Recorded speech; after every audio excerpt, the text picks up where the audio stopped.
Like flipping pancakes with majestic grace. Or spotting that last parking space. Yes, with the added joy of knowing the money you donate helps to fund life-saving research. £1 to play, £1,000 In 100 yards, turn right to stay on High Street. Foundation Weekly Lottery.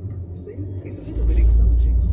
Gamble responsibly. Over 18s only. T's and C's apply. Please see our website for more details. British Heart Foundation is a registered charity. Turn right to stay on High Street, then turn right to stay on High Street. In a quarter of a mile, at the roundabout, take the second exit onto Monix Way, A121. Get ready for some serious racing. Why not pick up creamy pecorino and tomato pesto dip, cheddar and honey biscuits, or Welsh rarebit Scotch eggs? Just a selection of daily delights on offer at 2 for £5.50 online or your local Waitrose. The perfect spread for lazy summer days. Waitrose. Food to feel good about. Selected lines and stores subject to availability. At Vodafone, save £360 with the brand new Google Pixel 9 Pro with Gemini. Take pro-level photos and videos and experience the best of Google's AI first. But that's not all. Trade in an eligible phone and you can save up to £420. Hurry! This deal ends 3rd of September. Vodafone, the nation's network. Saving based on rebate plan over 36 months. Eligibility credit and trading checks and terms apply. Claim verification at vodafone.co.uk/network. LBC News. The latest news headlines. Next. You know my friend from work. Dating that woman who just met you. You've had them on. Oh, it's been going on for quite some time. I don't several months now. No, don't tell anyone. Do you wish that life came with subtitles? Red light camera in 100 yards. Hear more of what you love. Book your free hearing check today at bootshearingcare.com. And for a limited time, get up to 15% off personalised hearing solutions and spread the cost with our interest-free payment plans. Visit bootshearingcare.com for details. On your radio, on Global Player, and LBC News. where the news never stops. This is LBC News. Global Newsroom, it's just after 11 o'clock. This is Martin Stanford. Good morning to you. Here are the latest news headlines. Inflation has risen for the first time since last year. Stubbornly high energy bills were the main driver. The prices accelerated to 2.2% gain in July. It was 2% in June. Now it's being tested for deadly cyanide as a major incident's been declared after spillage in the West Midlands. People are being told to avoid towpaths between Walsall and Birmingham. Details to come. Cases of sexual harassment against women and girls on trains has doubled in 2 years. Figures also show violent attacks on women has risen by 50% since 2021. There are 11,500 of those. British Transport Police say they're working tirelessly to stamp out this unacceptable behaviour. And Liz Truss has stormed off stage after a banner with the words "I crashed the economy" and a picture of a lettuce was lowered from the lighting grid behind her at an event. The former Prime Minister was taking questions as part of a book tour, but told the audience, "That's not funny." LBC News. Weather. Cloudy with a chance of showers across the UK. With the sunshine with highs of 25 degrees. I'm Alice Young with a full forecast in 15 minutes. LBC News. Travel. In West Sussex, one lane's closed on the M23 northbound, just after junction 9 at Gatwick Airport, and that's because a car's broken down. Long delays on the M60 anti-clockwise at junction 12 at the M62, which is the Eccles interchange. There was an accident.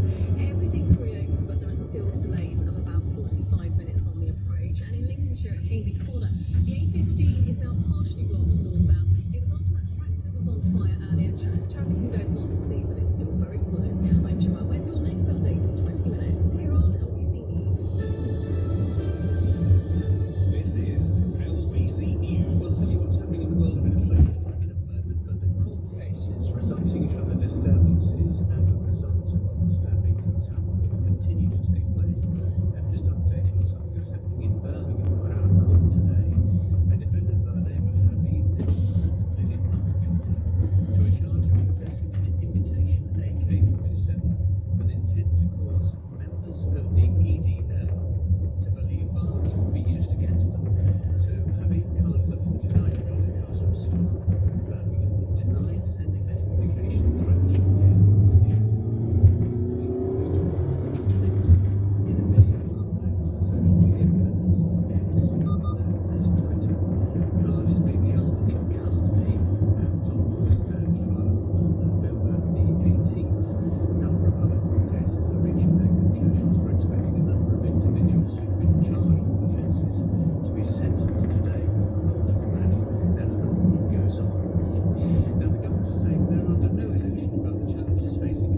change measure, and the price of electricity and gas are actually falling less than a year ago. So it's essentially statistical, a base effect. Now that is slightly offset by an increase in hotel costs, which, believe it or not, is attributed to Taylor Swift pushing up hotel accommodations according to the so that's actually what's causing the slight increase. I think what to stress is the slight increase is actually less than what the city expected, which is 2.3% for July, and importantly, the Bank of England expected inflation to tick up by 2.4%.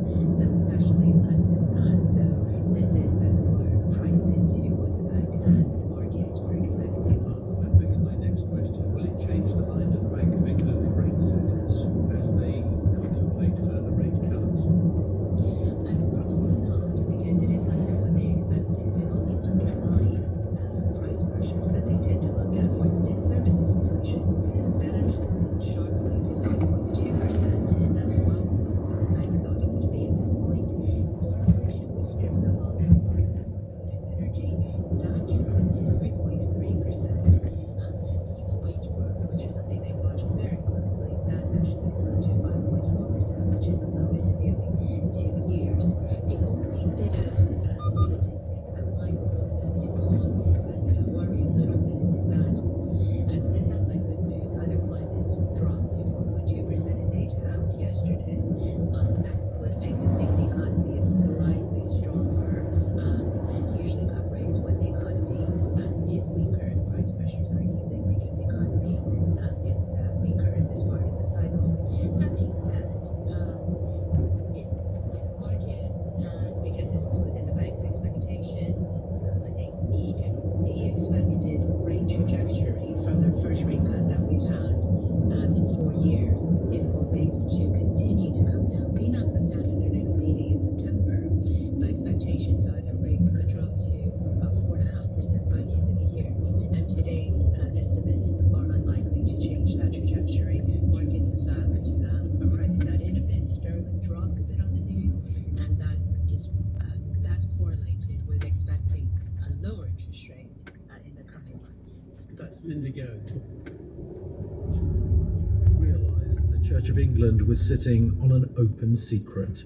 Other individuals outside Blackburn, and by this I mean senior clergy, would ask me how things were in a way that made it quite clear that they felt that there was something that was very wrong. And when I'd first started working there, one particular occasion of going to an event at Lambeth Palace, and there was a bishop from another diocese who referred to the particular canon by name and asked if he was still up to his old tricks. Because of her role as safeguarding lead, Rowena began to look into the allegations she was hearing about. I was struck by a number of things. One was the number of individuals who had made complaints or allegations. Another was the similarities in the stories that they were telling. I was struck by the length of time that these events had taken place over. We're talking, from the 1990s right through until the present day. So it felt like this was something that was known within the church community nationally. Absolutely. Good morning, and welcome to Blackburn Cathedral, the Cathedral of Lancashire, where we're gathered to celebrate the festival of The Pentecost. man whose name kept coming up was Canon Andrew Hindley. This is him leading a service in 2013. Almighty God forgives all who truly repent. Have mercy upon you. Andrew Hindley was Canon Sacrist at Blackburn Cathedral, playing a key role planning services and managing the verges and servers. He was a gifted fundraiser, but his early retirement at the age of 61 was announced suddenly and without fanfare in 2021, though he didn't finally leave until the following year and was paid a substantial financial settlement by the church. And keep you in life eternal, through Jesus Camera in Christ 300 our yards. Lord. Amen. Almost Almost 2 years ago, while working on another story, my producer, Steve Swan, and I started to hear about events at Blackburn Cathedral. We began looking into Canon Hindley's past and uncovered allegations against him spanning nearly 30 years. On by a beautiful, broad stretch of the River Ribble as it winds its way through the rolling hills by the old Roman village of Ribchester. Around me, the sand martins I can see darting in and out of their nests in the muddy bank opposite, but I'm going to head up the hill and across the road to the parish church of St Wilfrid's. That's where the man we're focusing on started his ministry in the Blackburn diocese.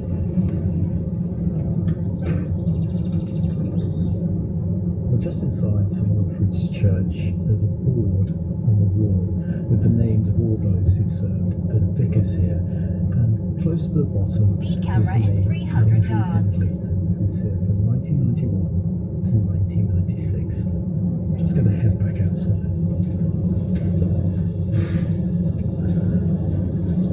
While he was vicar here, living in the rectory just opposite me now, Andrew Hindley was interviewed by police after an anonymous tip-off he was in a sexual relationship with a 17-year-old boy.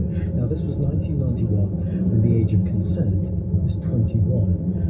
Both parties denied it, so the police took no further action. And a few years later, Andrew Hindley was on the move to his next job. In 1996, Canon Hindley travelled a short distance to a new post at Blackburn Cathedral. That's where I'm heading to now. There is the cathedral. I'll just find somewhere to park and meet producer Steve.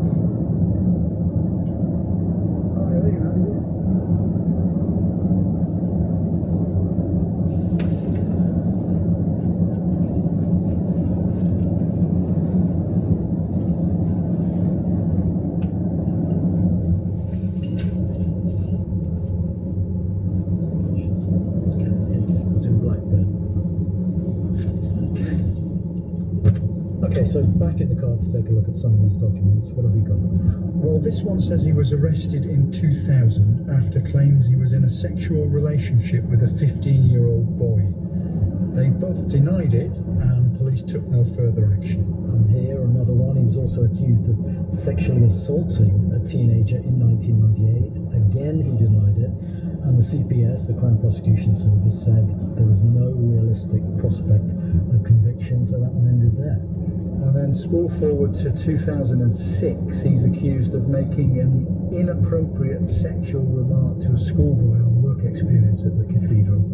Again, police investigated, boys' school complained, Canon Hindley denied wrongdoing, no charges. Okay, so we've got lots of accusations all stacking up, but as you say, no charges, no prosecutions, but this does say he was suspended and banned from school visits. That's got to be pretty unusual. Yeah, I would think. Look at this. Review of cathedral living arrangements 2020, so recently. Colleagues nicknamed him Teflon, implying that complaints or allegations would never stick. The Teflon priest.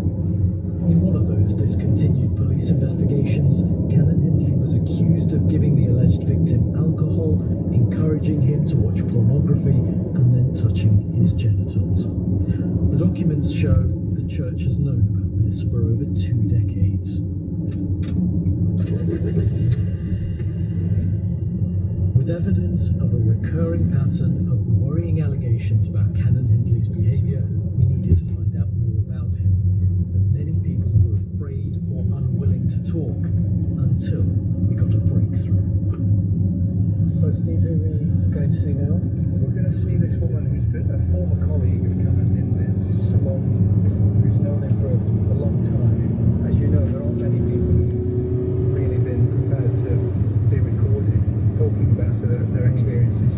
She is, but she did say, can we meet outside of Blackburn? I think just because of the sensitivities. So we're heading out of town onto the hills to meet her. We're calling calling her Susan and using an actor to voice what she says because she doesn't want to be identified. She explains what happened when allegations first emerged. There were certainly two groups in a way. Those that said at last people will actually know what Andrew Hindley is like within this community. But then equally there were those that were, this is ridiculous, he's been victimised, he's been picked on, his face doesn't fit with the regime, there's no way he would do this, he cares deeply. Canon Hindley was an openly gay priest in a cathedral which many have described as conservative. We've now been in contact with him. He's told us that he was subjected to a campaign motivated by homophobia and personal agendas to drive him from the church. We'll have more of what he had to say later, but some people have told us they believe he used the homophobia of some of his colleagues to deflect challenges about his own behaviour. Susan says he used his power as canon sacrist as a form of protection. He ran the building. I mean, the dean oversees everything, but the actual services and things that happen within the building were very much what he did. He went along with what he wanted because if you challenged him, it wasn't pretty. There was an unwritten rule that you didn't cross him. The power he had within that building, within the church, you couldn't touch him. Did you have people speak to you who said, I'm worried about this person, particularly young people? Yes. What did they say? There were people that didn't want to be involved because they knew how manipulative he was. And there were people that obviously knew something or had been witness to something, but they wouldn't speak out because he commanded that, not respect, but he commanded that authority over them so they couldn't speak out at fear of losing the position they were in. Some people we've spoken to say they didn't experience problems with Canon Hindley and point out he had his supporters, but many said he often acted inappropriately when under the influence of alcohol.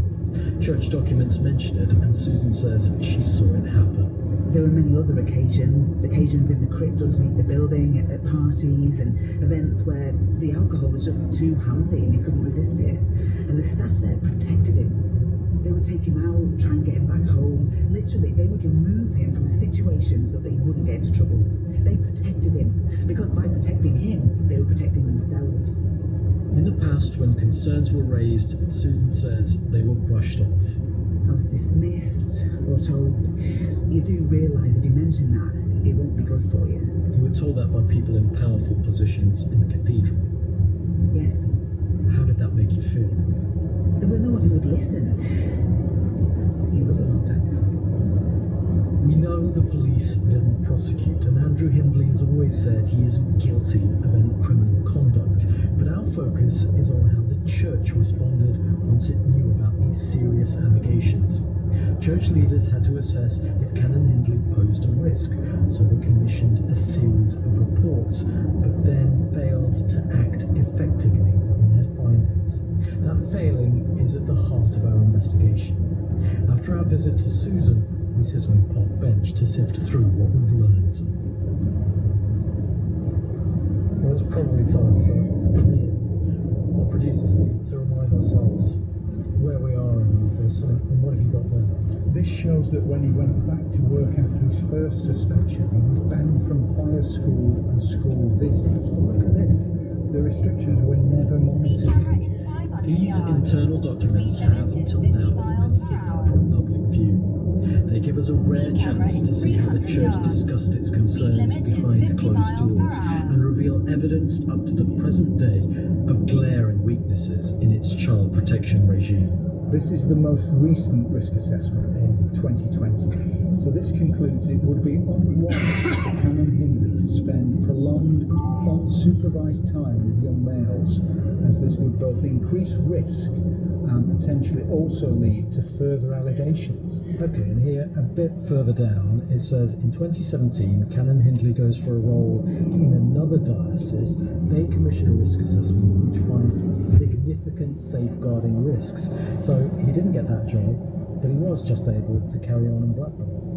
And then this one, which is, on the face of it, it's a more favourable assessment by a chartered psychologist back in 2005. It says Canon Hindley should not be treated differently from colleagues, but aspects of his lifestyle could leave him vulnerable in child protection matters. Among the bundles of papers, one document stands out. It's a risk assessment written in 2007 by child protection experts from the NSPCC, the children's charity.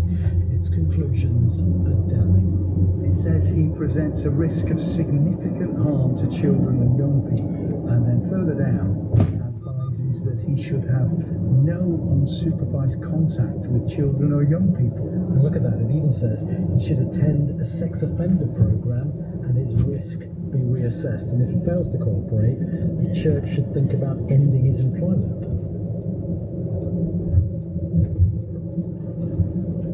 Hello. Come in.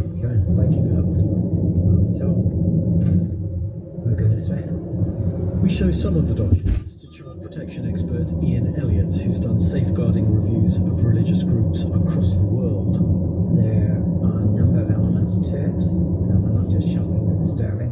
First of all, I'm concerned about the quality of the decision making that took place in relation to this case. When you've commissioned a risk assessment, you've done it for a reason.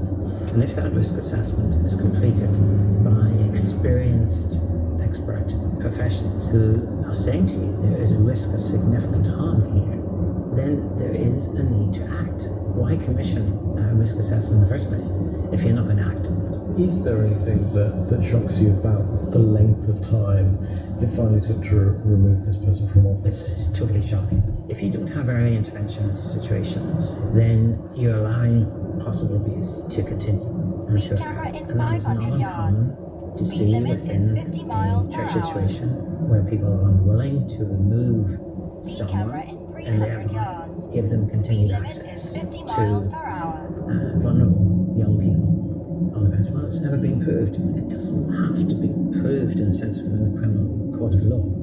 Ian points out the difference between the high bar of a criminal prosecution, when people might not be prepared to testify, and a risk assessment which is purely aimed at protecting the young.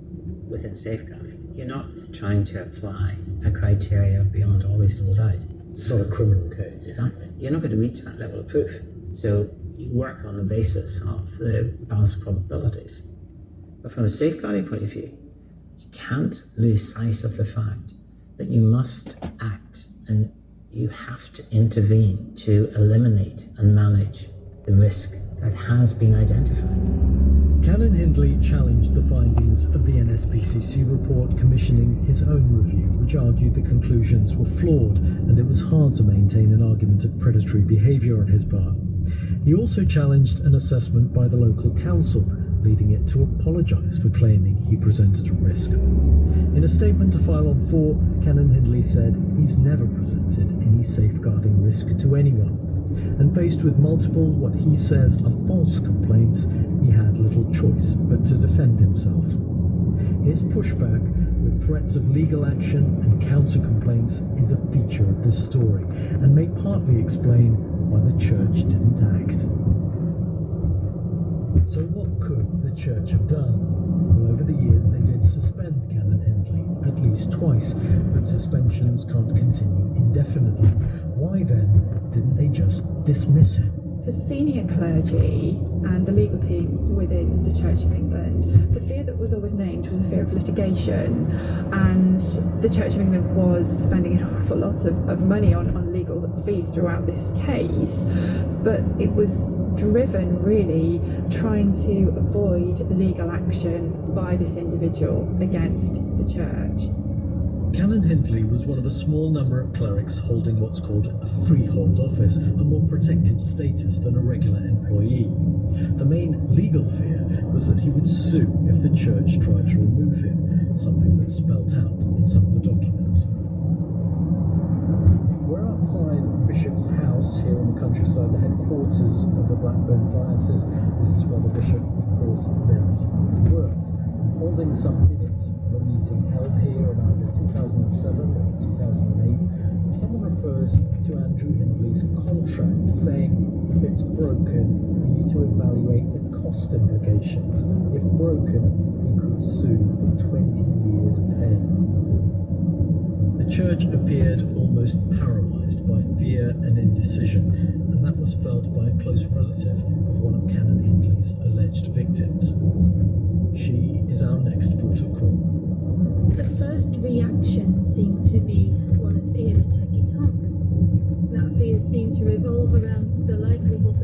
church could be brought down by this. Joan, which is not her real name, doesn't want to be identified and wouldn't talk about the allegations themselves. But what she does describe is the church's response when her relative made a complaint of sexual misconduct against the priest. Again, her words are voiced by an actor. So I think through this, and I think I wonder if the church are just afraid of being sued. I wonder what it is they're afraid of, that they can't say they're sorry. Joan recalls a letter from a former Bishop of Blackburn advising the family to move on. I thought that was quite an offensive thing to say to us, who had been through so much to try and get through this process. It was like sweeping it under the carpet, and that's where the young person felt used, because they felt that the church wanted to sort a problem out that they were worried about. They didn't have the wherewithal to do it. Whichever way you look at it, it's very disappointing. The alleged victim was subsequently encouraged by the church to make a new complaint, only for it to be refused permission to be heard at a disciplinary tribunal. An example of the church marking its own homework, says Joan. The family feel completely dismayed it was never dealt with. I have spoken to the young person involved, and they feel let down. Used, rather, by the church, because they really thought that they were doing something that the church themselves were asking for help with. So it was just, when I say shattering, I mean, you get on with your life, but it's impossible. We don't know what the outcome would have been, but nobody tried. We've seen evidence the church missed another opportunity to act in the spring of 2018, just before Rowena Palin started at the cathedral. Something happened that led to Andrew Hindley being suspended again. So Steve, this is it. We're back in the cathedral courtyard, and this is where that incident took place. That's right. Canon Hindley was accused of indecently assaulting a woman, kissing an underage girl, and improperly touching two men during a drinks party in the cathedral gardens. You've got a townhouse there on the right, and then apartments around it. So what we know is Canon Hindley was suspended, and initially he was rehoused away from here, but then he was allowed to move back into his townhouse just over the way there while he was still suspended. Canon Hindley denied assault, but admitted he hadn't covered himself in glory. The police investigated, but took no further action. Would he, though, finally be disciplined by the church? The cathedral pushed for the case to go to a church tribunal. These deal with the most serious allegations. A finding against a priest can lead to dismissal. The church says that for clergy like Canon Hindley, with freehold office, this is the only way they can be dismissed.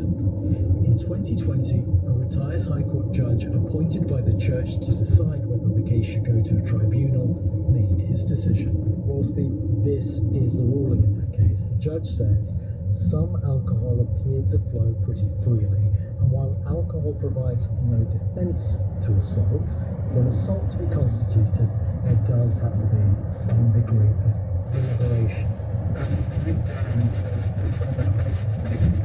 He's not referring the case to a tribunal, so it just didn't go to a disciplinary. Just ends there. It was one of several church rulings dismissing tribunals against Canon Hindley. One concerned allegations he sexually assaulted a male colleague in 2016 by touching his genitals.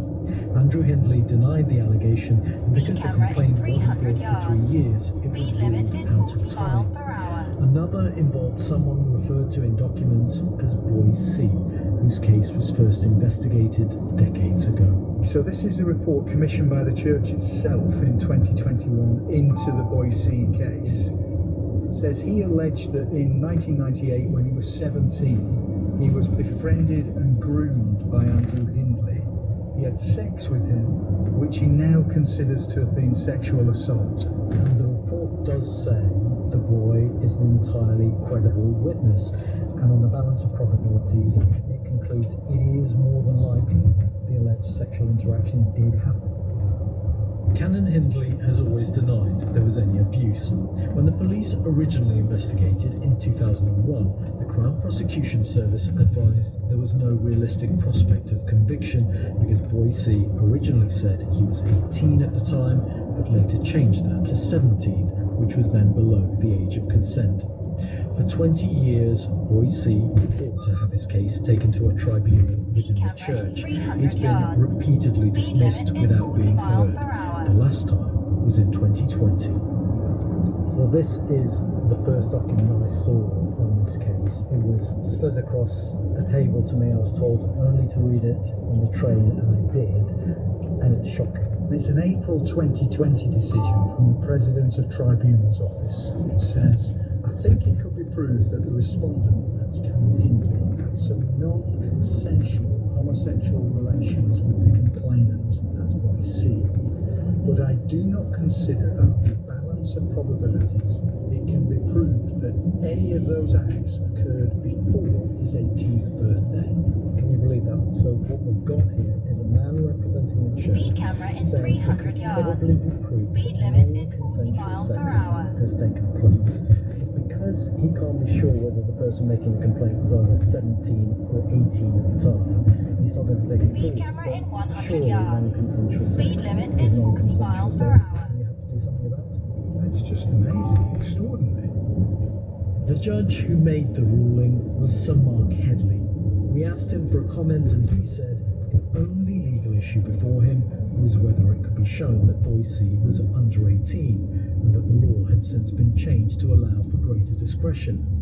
Sir Mark also dismissed the Cathedral Gardens case. He said his decision on that was made after careful consideration of all the material available to him, including a detailed report prepared by the church. In 2020, Rowena Paling and other senior cathedral staff wrote to the Archbishops of Canterbury and York, expressing profound concern at the judgments and asking them to intervene. They didn't. The Church of England says there was no way they could have lawfully intervened in a decision taken by what they called an independent judge. Some of the judgments which I have seen show an absolute, I don't know, is it an ignorance of safeguarding principles? Some of them are so clearly wrong. What they could have done was to send it forward to tribunal where there would have been cross-examination, which is very different from looking at a case on through paper files, and that could have led to much more clarity and much more certainty. In relation to this, Sir Mark Headley said we were required to operate in accordance with the law and the rules as they existed at the time of our decision. We've also seen correspondence signed by all three Lancashire bishops saying strings have been pulled and networks have been used to affect Canon Hindley's ongoing ministry. We asked one of the signatories, former Bishop of Blackburn Julian Henderson, what he was referring to. We've had his reply voiced by an actor. It was almost impossible to understand how a complaint had not been progressed to a tribunal. Therefore, it was natural to wonder whether other factors had been called into play that we knew nothing about. In a statement, Canon Hindley told File on 4 no case against him under the church tribunal system was ever upheld, and that he'd faced serious homophobic bullying and endless recycled false allegations. He said the church has allowed its safeguarding procedures to be hijacked, weaponized, and misused.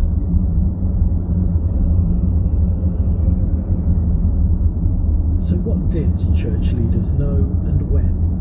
We've seen evidence that the then Archbishop of York, David Hope, was told of an allegation against Canon Hindley over 20 years ago. Lord Hope has now told us he was given strong reassurances that it was being dealt with in Blackburn, so there was no necessity for him to intervene.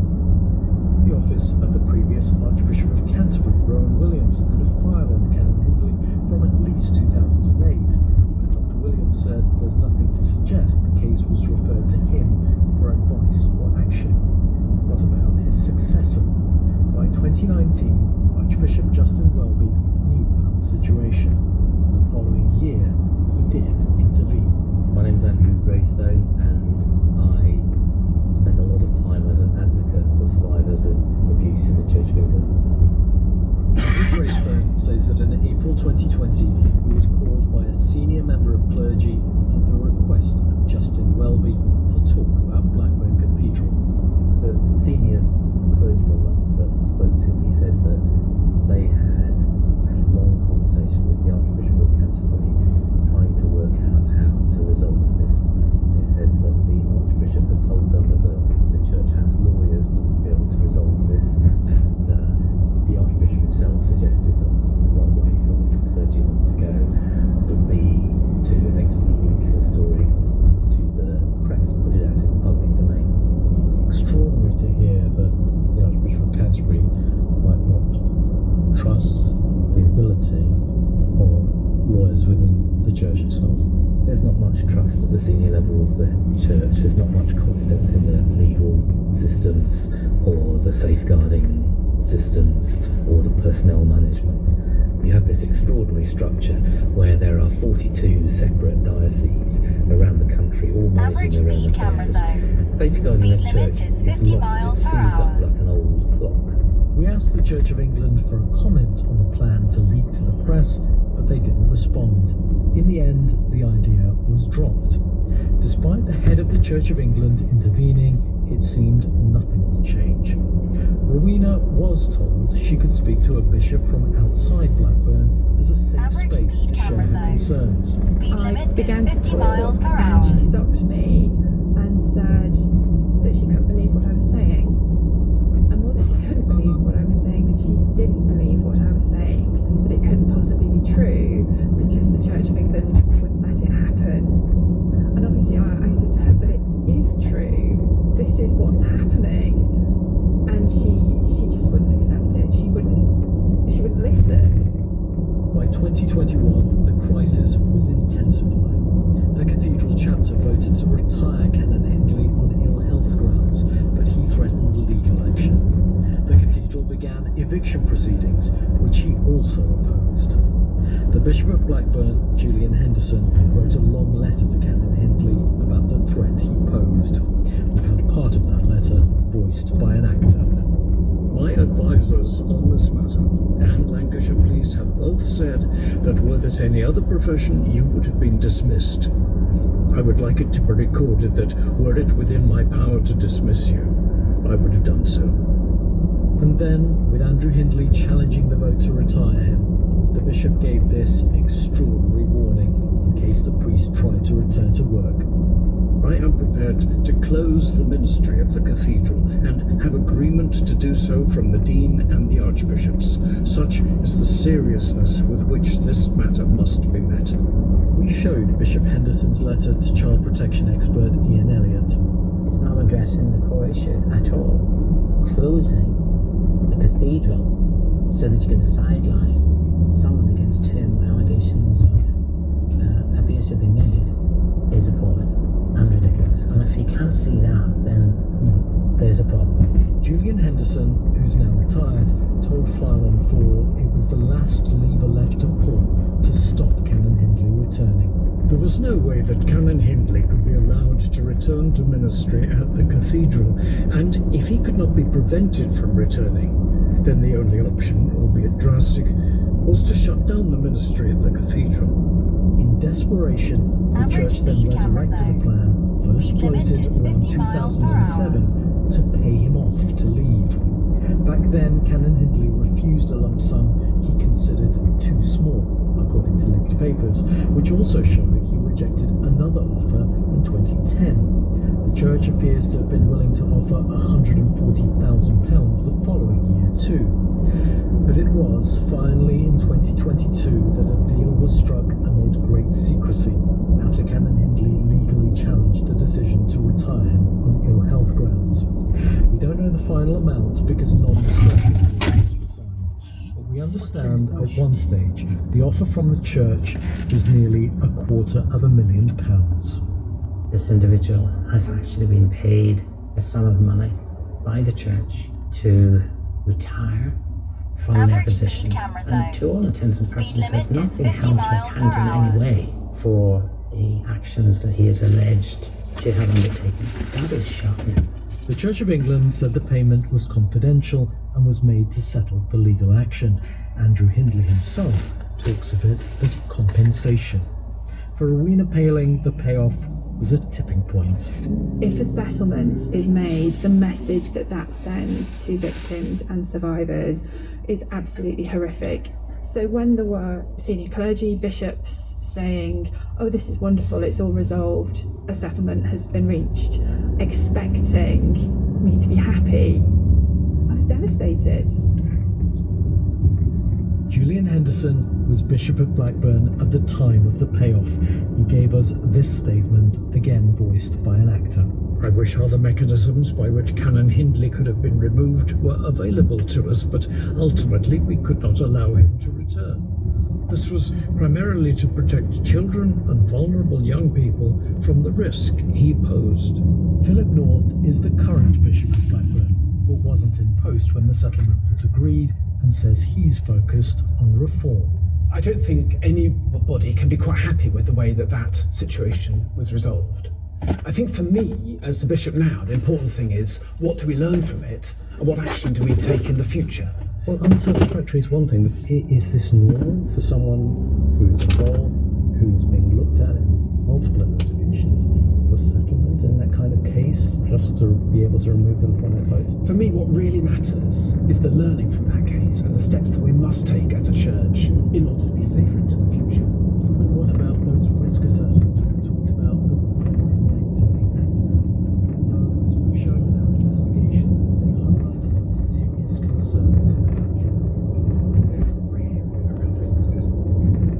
Surveys can have a risk assessment which can indicate a level of risk, and the powers of the Archbishop are limited. But that, for me, is a significant weakness. It's very rare that this happens, but it seems to me that we need to be changing our mechanisms so when there's a risk assessment, we can suspend and take action. There are people listening who feel there's no grey area there. If a risk assessment comes along and says children are unsafe around a member of clergy, that's pretty record. I completely agree with you. I suppose the answer would be that actually that piece hasn't done anything yet. It would depend on the findings of the risk assessment. Still, independent risk assessment and the clergy shouldn't be.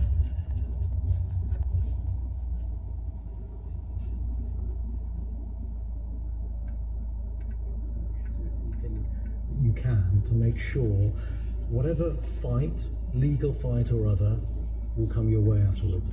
That is the priority, to get them away from children. And I completely agree.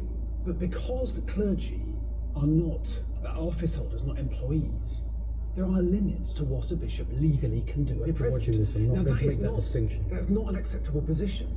I completely agree. When a risk assessment indicates a priest is a risk, we should be able to take action.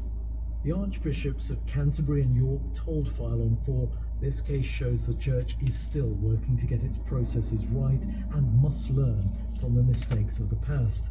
But Rowena Paling believes more could and should have been done at the time. The Dean of the Cathedral actually did everything that he possibly could and worked really hard to try and resolve matters. Bishops have an awful lot of power. If they want to do something, they can do it. So I think that for many of those senior clergy, when they said that they couldn't do it, what it meant was that they weren't brave enough to do it. Though she felt it had been her vocation, something she'd do all her life, Rowena says the Church's repeated failings meant she had no choice but to step down as a priest.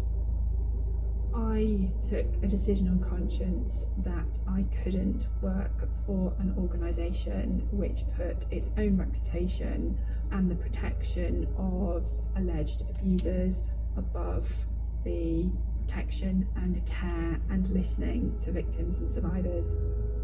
I just couldn't do that.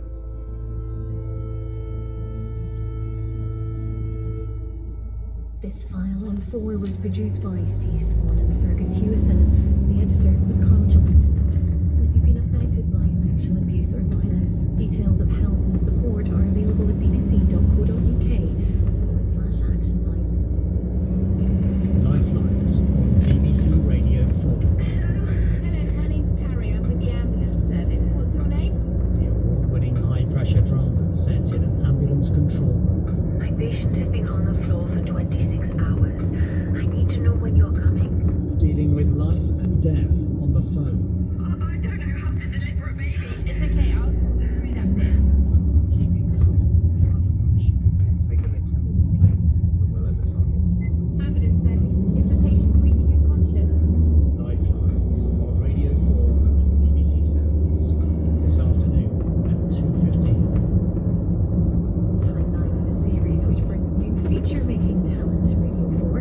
New Storytellers is introduced by Sarah Parker. Hello, and welcome to the series featuring student winners of the Charles Parker Prize 2024. Today's programme, The National Language of Nowhere, is a personal story produced by Naomi Blomstein, a student at University College London. It's an extraordinary exploration of a 1,000-year-old language, Yiddish. I think it's part of the answer to the mystery of the survival of the Jews. This is a story about a language.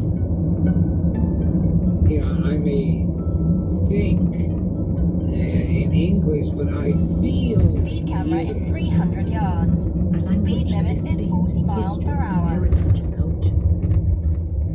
I think it's a little peephole into this amazing world of the past. It's about what a language can mean to a people.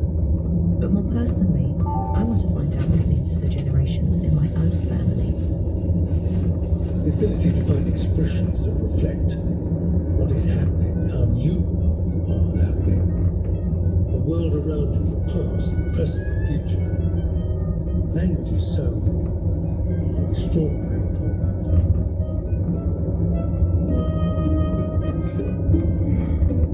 Yiddish is a language of coughing and spitting, so I wore a raincoat till I was about 15, 16 years old. He's amazing. Michigan. Zeugators. Kvetch. Quelle. Fallenbuster. Schwitzing. Such a schlamazel. Klutz. A mensch. Schmooze. Oy vey. And they'd make up words. If they couldn't remember something, they make up something. Darling, the, hook. We know that primarily Yiddish speakers, they lived in Central and Eastern Europe for hundreds of years. But it was not a Yiddish country. The Yiddish land is in the mouth of its speakers. That's Yiddish land. There's no territory. I've started at my beginning, with my dad and aunt, to find out what they remember of Yiddish growing up in the East End of London, a place where so many Jewish immigrants settled. Your grandfather, my dad, came from the Austro-Hungarian Empire in the 1900s. In fact, my mother told me that Dad's aunt stole his ticket.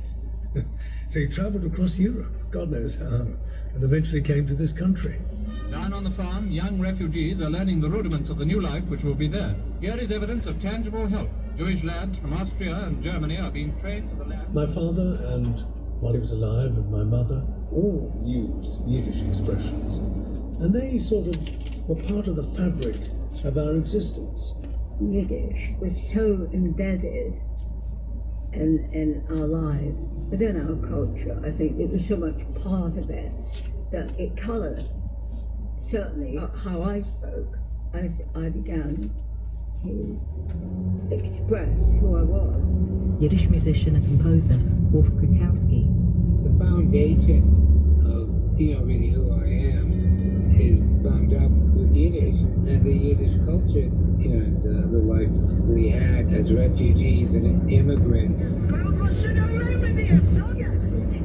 It would be screamed out, shouted out, and don't forget, your Aunt Pep, my sister, and I would be shouting along with it, So it was there, and part of the Jewish culture that we absorbed. And I think that I passed on to you.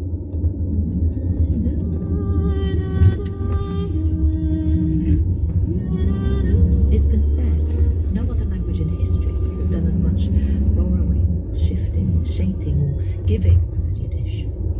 It's rich, expressive, full of humour, but with a bite. A reflection of a people who've spoken it for over 1,000 years. I wasn't born into a practicing Jewish family, but I remember hearing these mysterious, kind of guttural terms and expressions. I read a quote once that Yiddish wasn't just words, it was an attitude. sweet and sour, a shrug and a kiss, humility and defiance, all in one.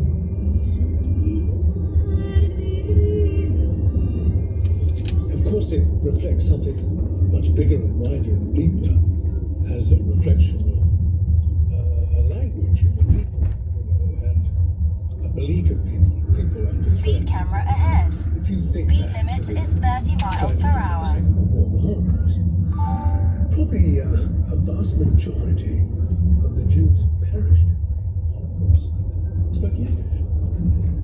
That's 6 million men, women, and children have gone, and a huge number of those people have spoken this language, and that's gone forever. On the eve of World War II, there were as many as 12 million Yiddish speakers worldwide, and a rich body of Yiddish literature, music, and theatre. But after the Holocaust, many of those who survived feared their language would die out too.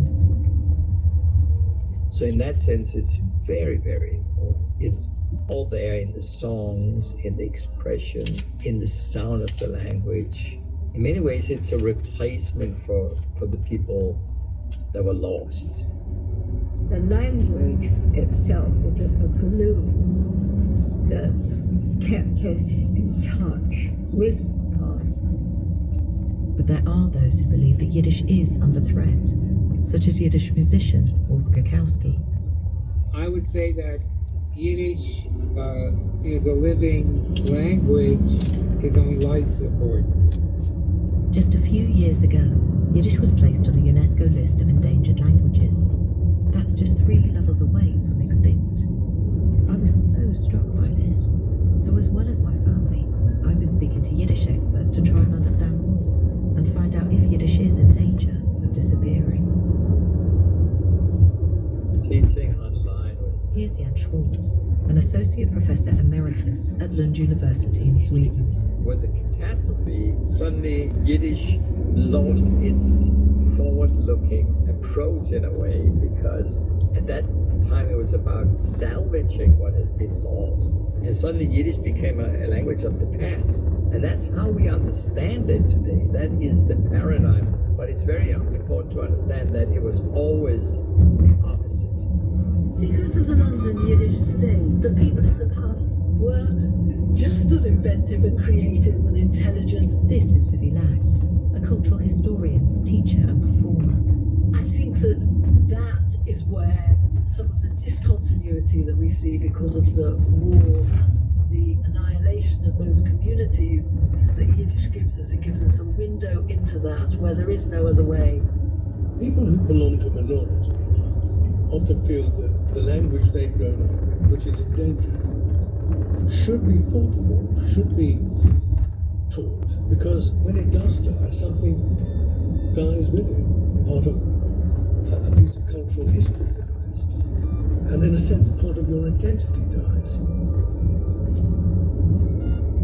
People born 40s, 50s, the generation, the second generation, right? For us, it's very meaningful and very important. I don't necessarily think that's the case for the next generation.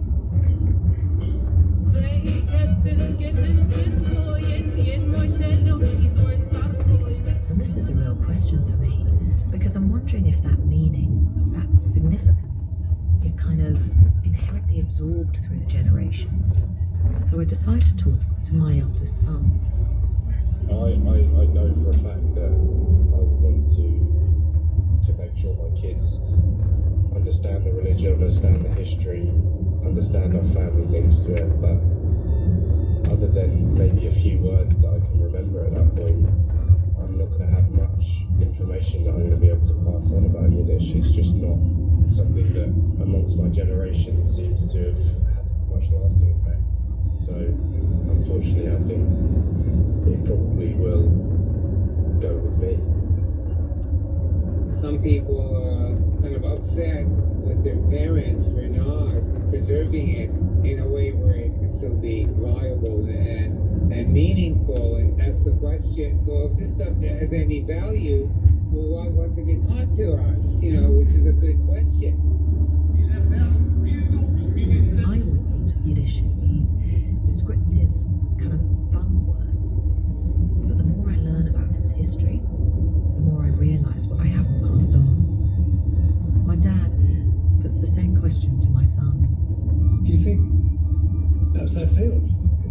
Do you think? I mean, do you feel any regret that I didn't? Well, I think what there definitely was a lack of was some sort of an initial establishment of the importance of it. But yeah, I never felt from you nor Mum that I truly understood what the meaning of Yiddish was. But for a language whose use or life is diminished, it is resilient. It may not be the daily language it used to be, spoken on the street, in the store, in your neighbourhood. But there are those who are keeping it very much alive. There was this doomsday sentiment. And that is not the case anymore. On one level, that Yiddish from being this language that people didn't really take seriously, now, I mean, everybody knows that this is a very rich language with an incredibly diverse literature, that we only know the tip of the iceberg. I mean, we still discovering new treasures.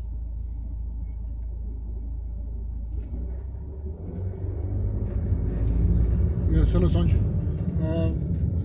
In 5 minutes I will be there, so yeah, you can call that woman. Yeah, yeah.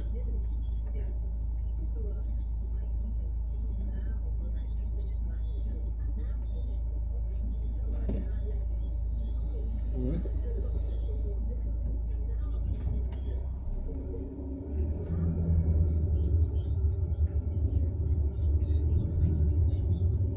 Yeah, when I will be there, I will call you again. Better. Oh, okay, okay. Yeah, actually, good, very good. Thank you.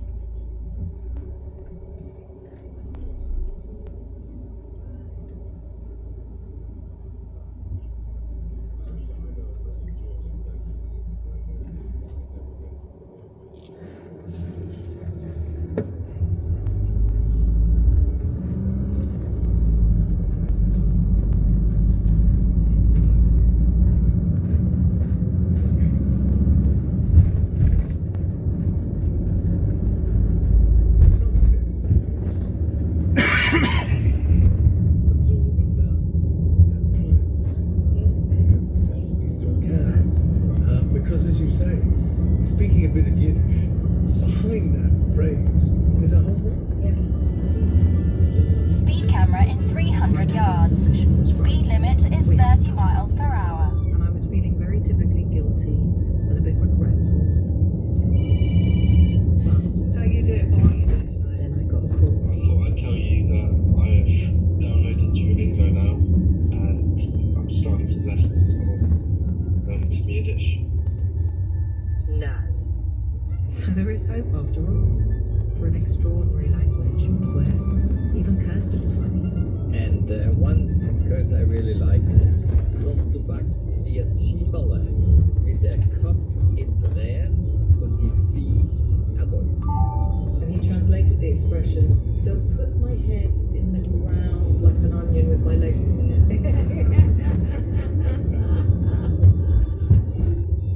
I love that. I love Yiddish speakers say that.